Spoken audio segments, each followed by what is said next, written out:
All right, and we do start with breaking news. Every other cable news show today, and most this hour, we'll start with breaking news about Trump nominating Pam Bondi to serve as Attorney General and the fact that Matt Gaetz dropped out earlier today. We're going to get to that. But that's not even close to the most important story happening right now. Donald Trump ran on preventing World War III, and 59 days until he takes office, we are dangerously close. 7 p.m. here in Washington, 3 a.m. in Moscow. Today, Vladimir Putin raised the stakes yet again.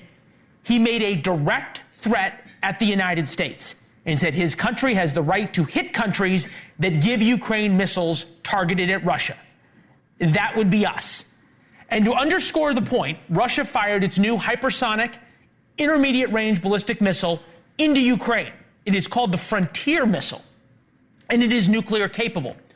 So when launched, nobody knows if it is a conventional or nuclear warhead, and you can see the flashes right there.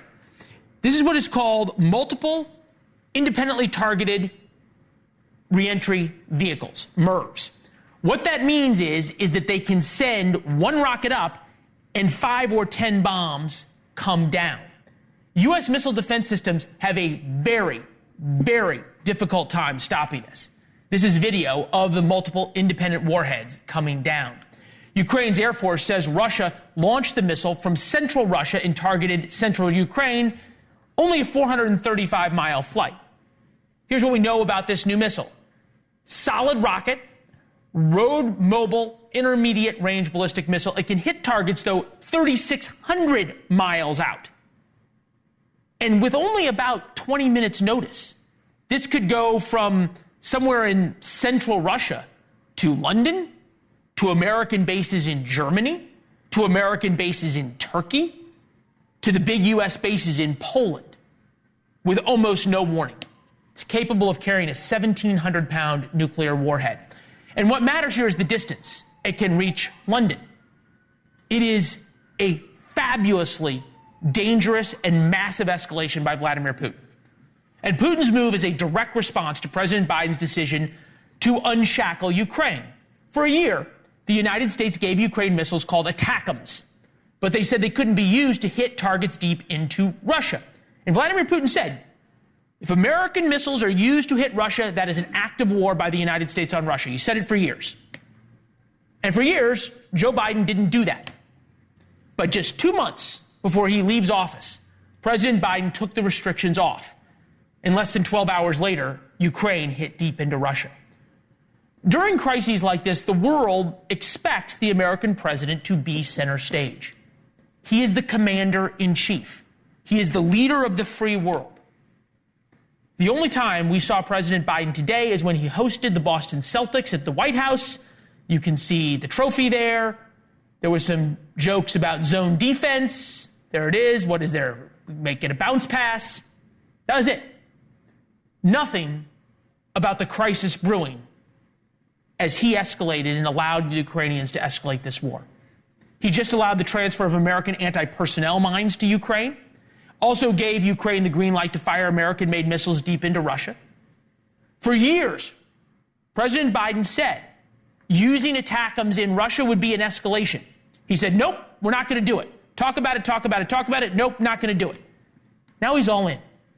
He's pouring $7 billion into the conflict before he leaves office, not to mention trying to forgive another $4+ billion of loans to Ukraine. 6 months ago, Joe Biden dropped out of the presidential race because he had difficulty with basic sentence structure. He could not complete thoughts. And to be clear, he is making drastic decisions that put America and its allies on the brink of World War III. And he is either unwilling or incapable of talking to the American people about it. Russia is threatening nuclear war, and our president won't even explain why it is worth risking. Joe Biden came to office talking all about norms and press access. After he allowed Ukraine to hit Russia, he avoided the press like the plague. Here he is getting on Air Force One a few days ago. Mr. President, happy early birthday! For your birthday, will you talk to us, sir? As a gift to the press, will you please talk to us?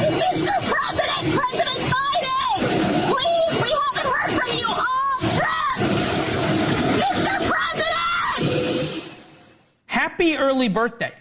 President Biden's now 82. Somehow the White House missed out on having some big celebration for him. President Biden's last solo press conference was on July 11th. Since then, the closest thing to a press conference he'd done was appearing at a press briefing on October 4th for a few minutes. Earlier this week, during his trip to Brazil, the president delivered remarks and went viral for appearing to wander into the Amazon rainforest afterwards. He eventually came back. This is much different than any lame duck transition in presidential history. Can you imagine Obama launching massive airstrikes on Syria before Trump came into office? What about Carter starting a war with Iran after Reagan won? Didn't happen. What about George H.W. Bush reinvading Iraq before handing power to Clinton? Being a lame duck president is a caretaker, especially when you lose. This isn't normal behavior.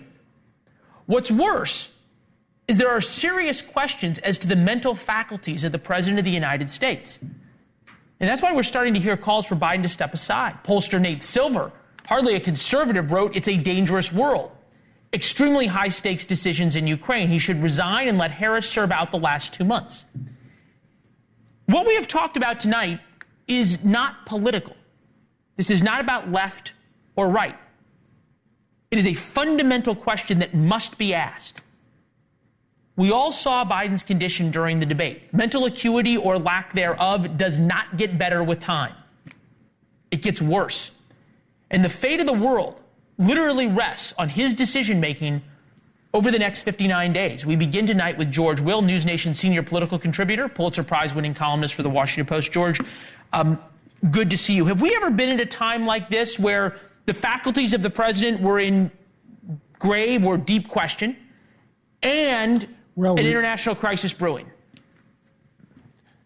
Absent the international crisis, this would have resembled the period in 1920 when, for about 18 months, Woodrow Wilson was incapacitated by a stroke, and there's good reason to believe that his aides and his wife were running the country. But you're right, there was no intercontinental anything, no intercontinental airplanes back in 1920. And what makes this, the one sort of comfort we can take from this, until 1936, Leland, the transition lasted from Election Day until the 4th of March. Think of that, if we had to go to the 4th of March with Mr. Biden in this condition. Now, since 1949, Leland, when we lost our monopoly on nuclear weapons, the most important concept in world politics has been deterrence, basically mutual assured destruction. And the strategic theorists have talked about rungs on the escalation ladder. We have been going up the escalation ladder slowly but perceptibly with Mr. Putin, who is answering those who said, what's the utility of nuclear weapons because they're too horrible to use? He's using his nuclear weapons. He's been so ever since our deterrence failed to deter him from invading Ukraine. He has been using his nuclear weapons, brandishing them rhetorically, to deter us from a more timely and forceful escalation of our aid to Ukraine. So we're seeing Putin finding real utility in his nuclear weapons, and we are, I'm not saying Mr. Biden has been too cautious, but he's certainly been cautious because of nuclear weapons. Well, he's been cautious, and now he's throwing caution to the wind, right? For 1,000 days, giving Ukraine ATACMS to hit into Russia was too dangerous. Now suddenly, 2 months before Donald Trump takes office, it is not. I think you made a great point about our deterrence. And Vladimir Putin is a student of the American presidency, right? He humiliated George W. Bush. He humiliated Barack Obama, both of them. And to a certain extent, he humiliated Donald Trump. He is now humiliating Joe Biden as well. So he is 4 for 4.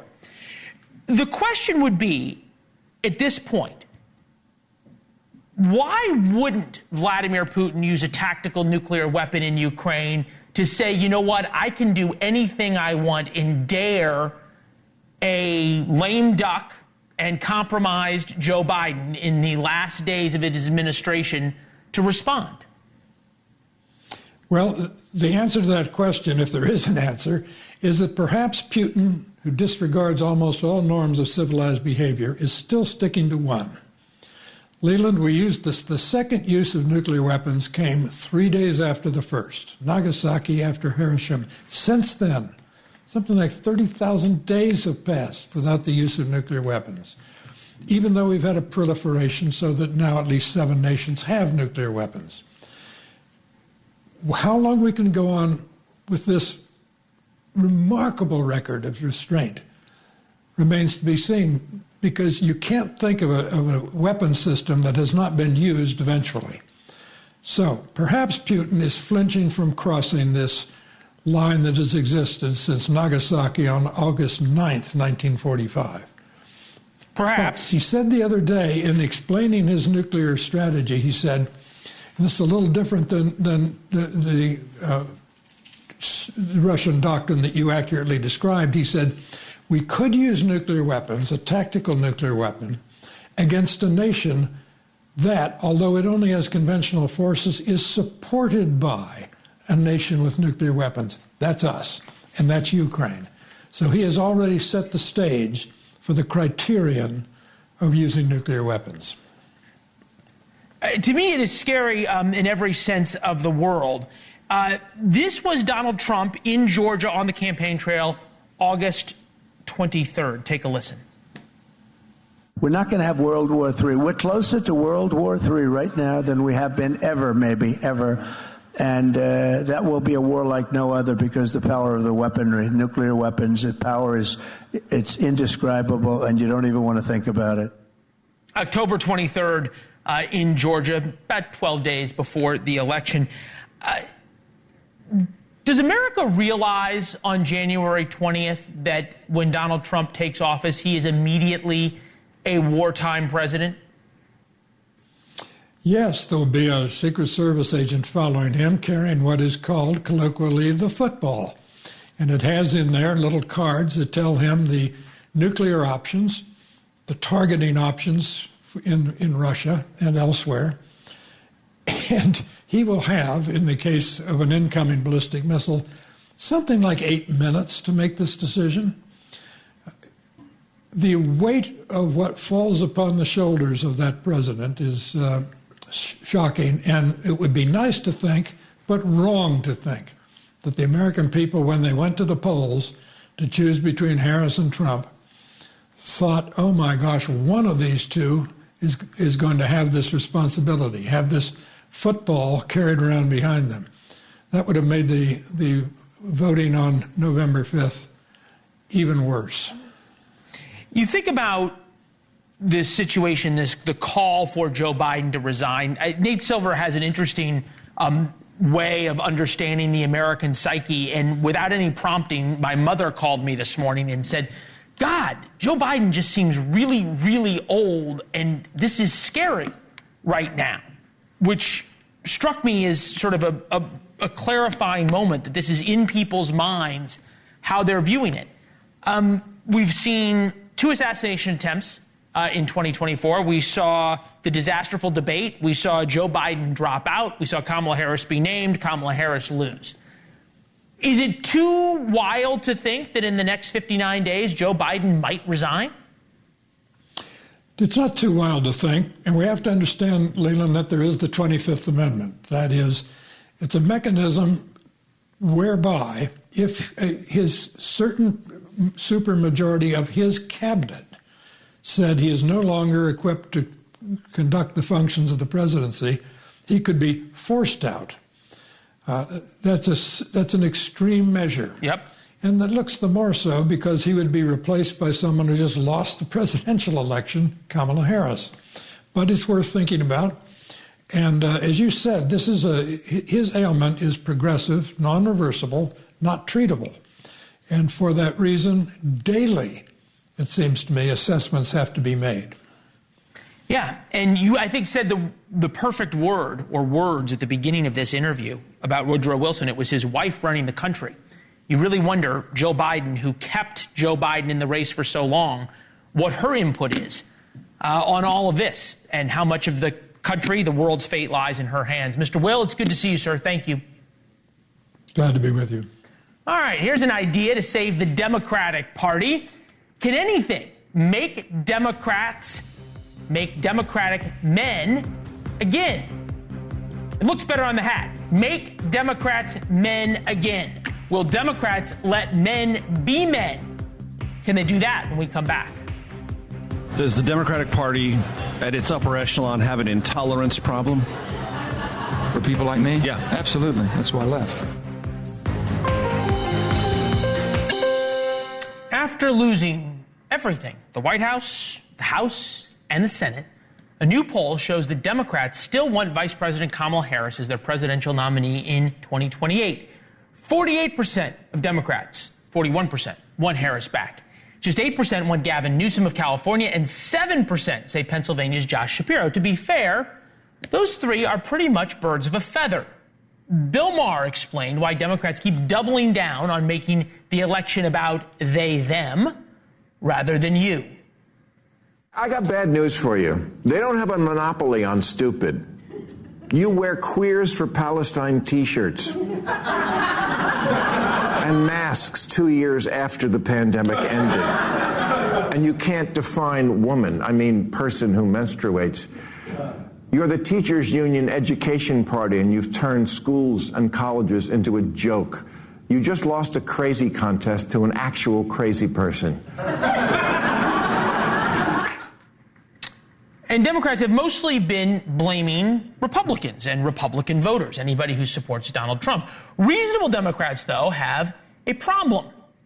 They acknowledge that. They just can't figure out how to solve it. Here's Democratic Congressman Seth Moulton of Massachusetts on the program last night. We have become a party that focused so long on tolerance, we've become intolerant. Intolerant of views that are not in line with some sort of left-wing Democratic orthodoxy of certain on litmus test issues. And so if you don't meet that litmus test, you're not even allowed to talk. And that's the problem. Geraldo Rivera is with us now, NewsNation correspondent at large, Peabody Award-winning journalist. It's good to see you, Geraldo. Hey, Leela.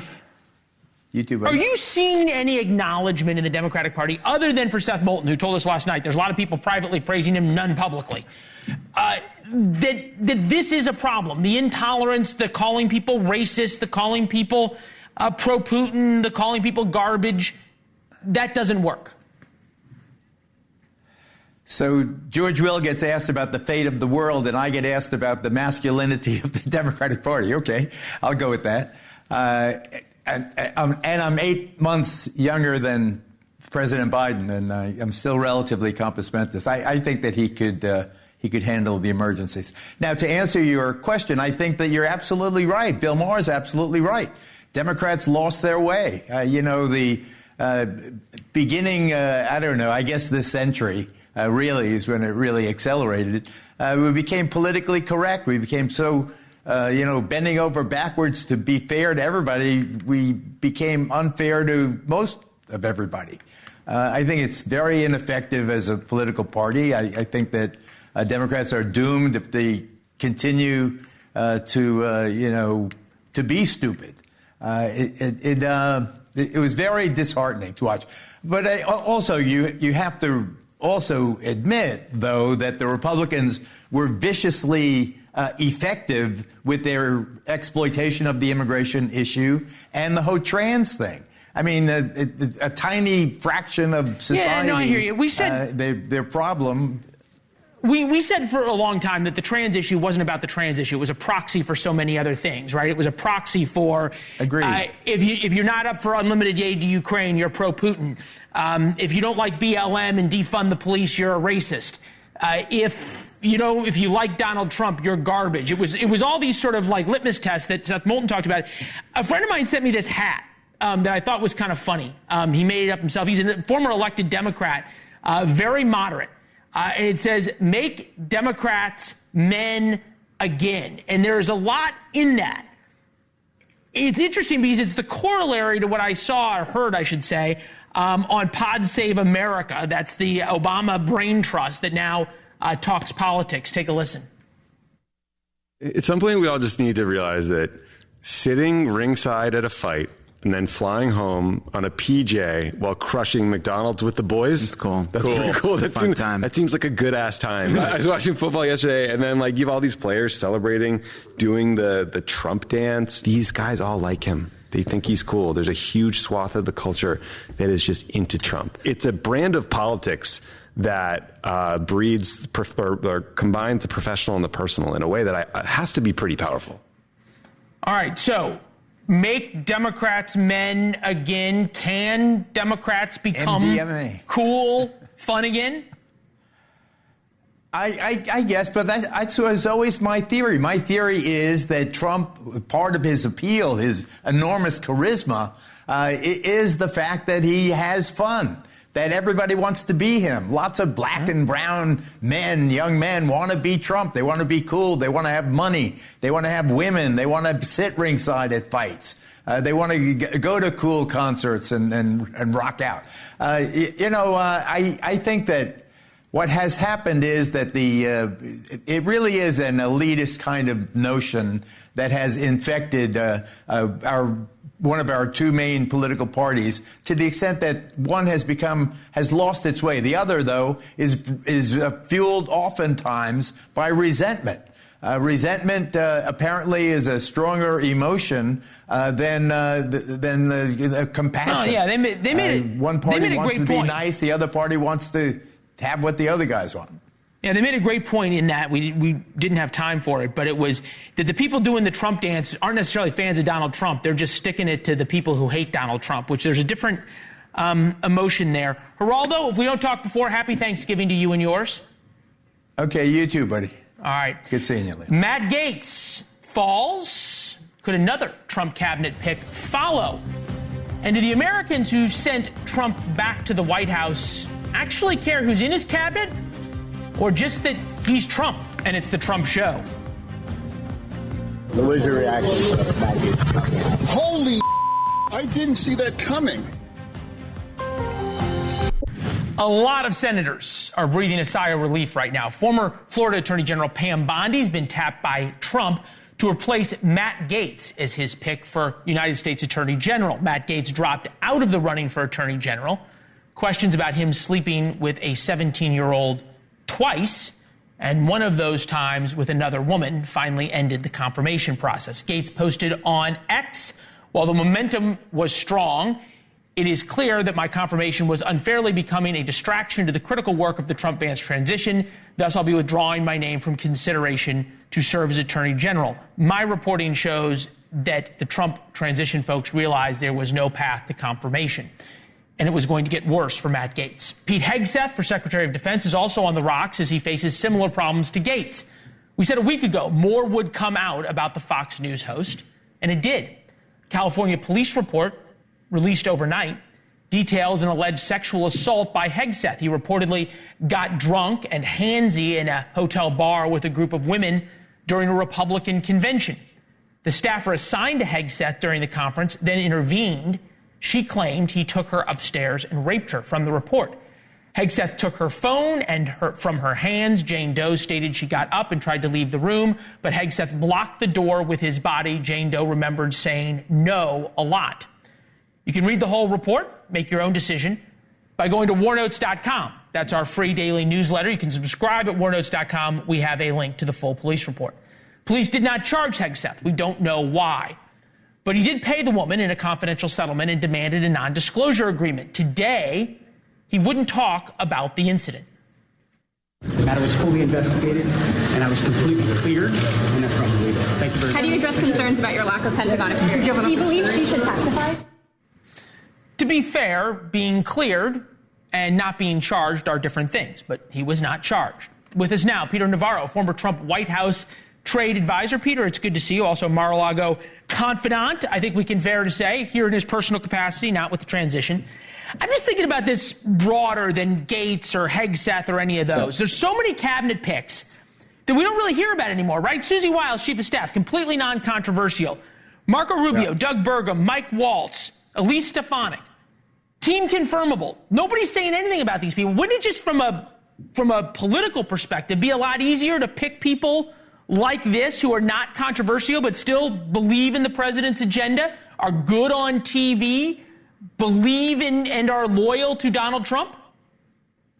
Well, let's start with Matt. That one's personal for me, Leland, because he and his wife Ginger were one of the few people on the Hill when I was in prison this summer who came, tried to visit me and sent me letters and things like that. I think that choice was bold in that the president wants these things investigated all the way from the Russia hoax back in 2016 to what happened in 2020, et cetera. Gates was the guy. Now it's next man up, happens to be a woman. I was with Pam a week before the election. We were on the tour bus. She really knows how to... You guys did the Florida tour, right? Pardon me? You guys did the Florida tour. We were in North Carolina. They had this Trump tour bus. It's pretty cool. We all rode. Whitaker was there. Kash Patel, a bunch of people. We go do these little stops, and she'd go out and kill it. But the thing about Pam, which is important, Leland, is one, she's got 8 years of experience as the Attorney General of Florida. That's very, very solid. And two, she has experience defending Trump in the impeachment trials, and she showed that she's tough as nails. So that's a really good choice. If you look at Pete Hegseth, obviously you showed stuff where he's under fire. People in NewsNation need to understand this is what happens in confirmations. Everybody who's going to go up there is a Trump appointee. They're going to try to dig out whatever dirt they have. I would just ask people to be patient with the process. Everybody's entitled to a hearing, and if that's how long they last. I guess my question is not on these individual people. I understand your loyalty to Matt Gaetz, but you think about it, we're not hearing, there's no oppo dump on Marco Rubio. He's vetted. He ran for president. Everybody knows what's out there. Nobody cares. It's not disqualifying.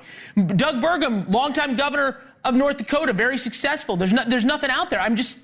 You came on a couple weeks ago and you made a great point. You said, and I want to go through the four things. You said the boss is looking for somebody to be loyal, not a sycophant, loyal to the Trump agenda, and good in the media, and command of how the policy process works. All very notable qualities. Wouldn't it be wise, just politically, to add to that as a fifth, confirmable without a lot of drama? I think Hegg says he's very confirmable. I mean, here's the thing. I was with him yesterday in the transition office. What they're doing is they're interviewing all of the undersecretaries, assistants, deputies, all of that. Here's the thing, Leland. What Hegseth has is combat experience. He knows how armies work. He also he's one of the high IQ people. And Donald Trump is very concerned with the Pentagon not focusing on combat readiness and instead focusing on all this. Well, look, Peter, you just said the most important thing out there, which is that he is surrounded by the kind of veterans that he needs, he'll be fine because he'll have the leadership qualities. Peter, we got to leave it there. You said the most important thing, though, when you said he was in the transition office interviewing people. That means Team Trump's still all in on him. So that's news. Thank you. We'll talk soon. All right, brother. Take care. All right, see you soon. First wrote about Gaetz and Hegseth in our daily newsletter, War Notes, every day, 4:05 p.m. Eastern. You can sign up for War Notes for free at warnotes.com. Email us with your thoughts. You can find us at Leland Vittert on Instagram and Twitter. We read all of your thoughts and share some of them. Mike writes, Leland, your monologue was so, I won't use that word, my mother's watching, spot on tonight. I've encouraged at least 10 friends to start watching your show. Thank you, Mike. That is by far the best compliment you can give us. I've received a whole bunch of texts tonight from those 10 friends. They've agreed you got new listeners. Don't back down from the truth. Thanks, Mike. We try hard every night. And we never, ever back down from the truth. That's what makes this show different. That's why we're so thankful that you trust us, because we call balls and strikes on everyone fairly. For reference, this is the monologue Mike was talking about. 210 years ago, the British burned Washington to the ground. They set fire to the White House. Donald Trump is set on doing it all over again. Trump is intentionally picking people the establishment of both parties hate. Because Trump understands so many of his supporters want to burn the establishment to the ground. They hate the establishment. Liz writes on Twitter, Leland, I stumbled upon your show On Balance over the summer. You made this election season bearable. So thanks for your fair and often entertaining coverage. Don't drop the emojis from War Notes. They're awesome. Keep doing what you're doing. Liz, thank you. I cannot take credit for the emojis. That's up to Katie and Shannon. They do an awesome job. Rachel and Ray, Rachel, not my fiance, Rachel, writes, we were glad you addressed autism tonight on your show. We know how important it is to you. It's important to us because we have an 18-year-old daughter who is severely autistic. Her name's Emma. RFK spreading misinformation about vaccines is devastating. There are no studies to prove that. And Rachel and Ray, we thank you. Feel for you. Your daughter is so grateful for what you do for her. And hopefully now we can have an honest conversation about what causes autism. You're right, there aren't good studies, especially about why there's been this huge explosion in autism. The scientific community has totally failed us.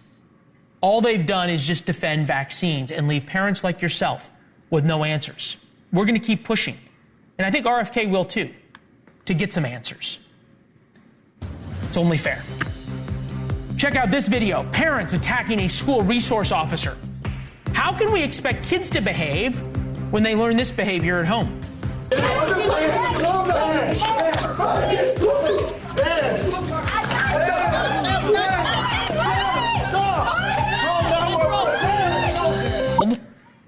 The parents of a student over a discipline issue. They said, you need to come in. Then the parents attacked the school resource officer. Do you feel proud that you are this worthless lady? Do you feel this proud that you are this worthless? Shut up, because I paid your salary. You don't.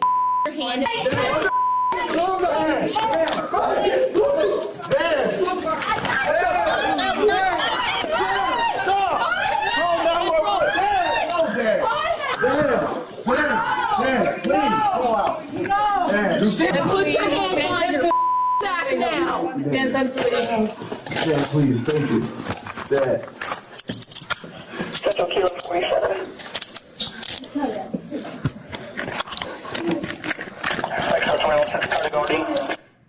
Jorge Rivera and his wife face now charges of battery, resisting arrest, disrupting a school function, and trespassing. You can see them being walked into the jail. With us now, Sheriff Mike Chitwood of the Volusia County Sheriff's Office. Sheriff, it is good to see you. There's a lot here. What strikes me is two things. One, how much worse this could have gotten, because after she got knocked to the ground, things could have taken a much different turn.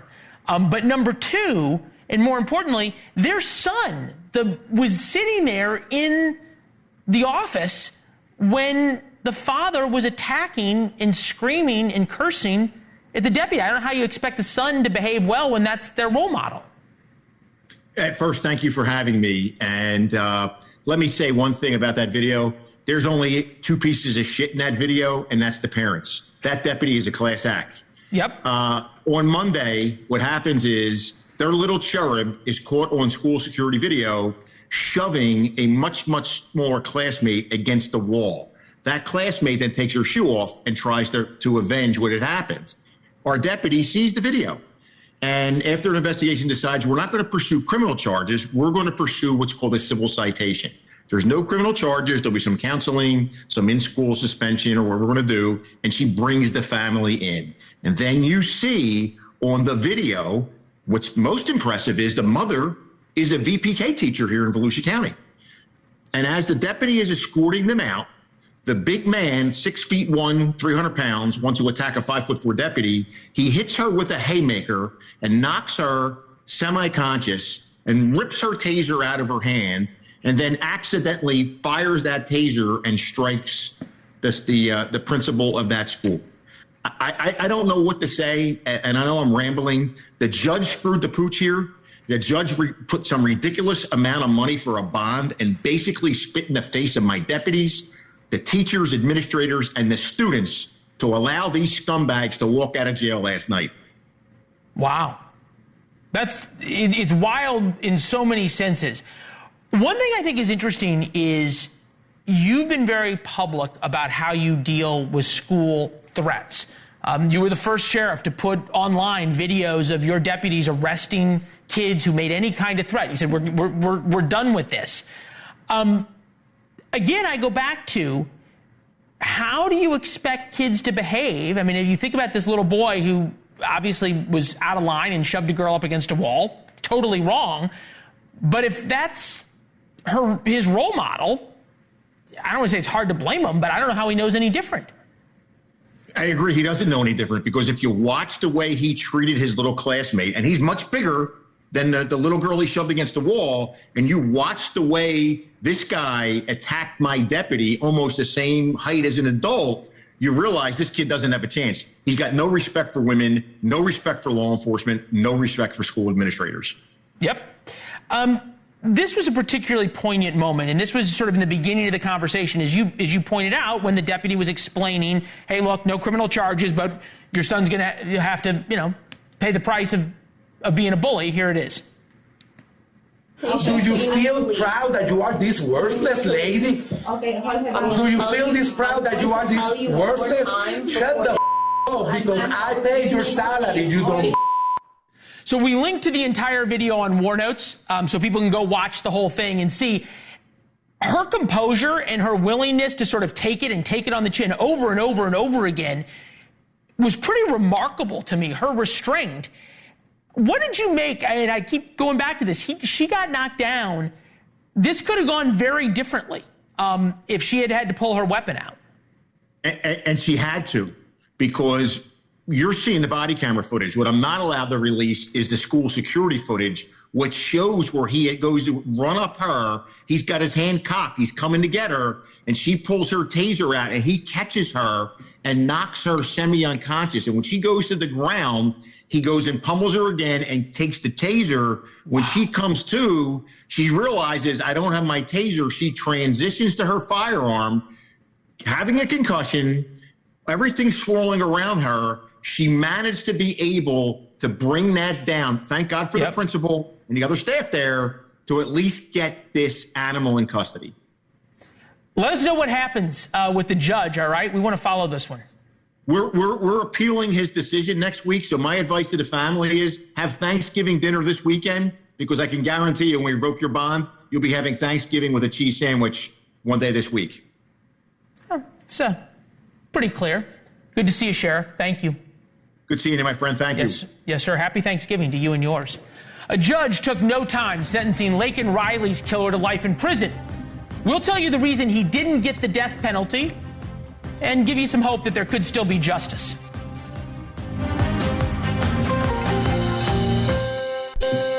Welcome back. President Trump, among others, praised the conviction of Laken Riley's killer. Jose Ibarra sat stone-faced in court as he got sentenced to life in prison. Laken Riley fought for 18 minutes as Ibarra brutally attacked and killed her. We learned in the trial that Ibarra was not only in the United States illegally, but he has a violent history as a member of a Venezuelan street gang. Something just doesn't feel right about what I just said. He will spend the rest of his life in prison. That's because the DA in the case said back in 2020 she would never seek the death penalty, regardless of how horrific, monstrous, or diabolical the crime. I do not support the death penalty, she said. It's cruel and inhumane. As a DA, I will not seek it in any prosecution. The eye for an eye argument does not make our community whole. Restorative justice does that. Georgia State Senator Colton Moore wants the state's attorney general to intervene and go for the death penalty against Ibarra, and joins us now. Just legally speaking, that's possible that the attorney general can come in and take the case away? So it was possible until the sentencing took place. And, the attorney general has dropped the ball. But the Constitution of the state of Georgia clearly says in Article 5, Section 3, Paragraph 4, the attorney general has the right to intervene in any capital punishment case or any felony case, any criminal case in the state that he wishes.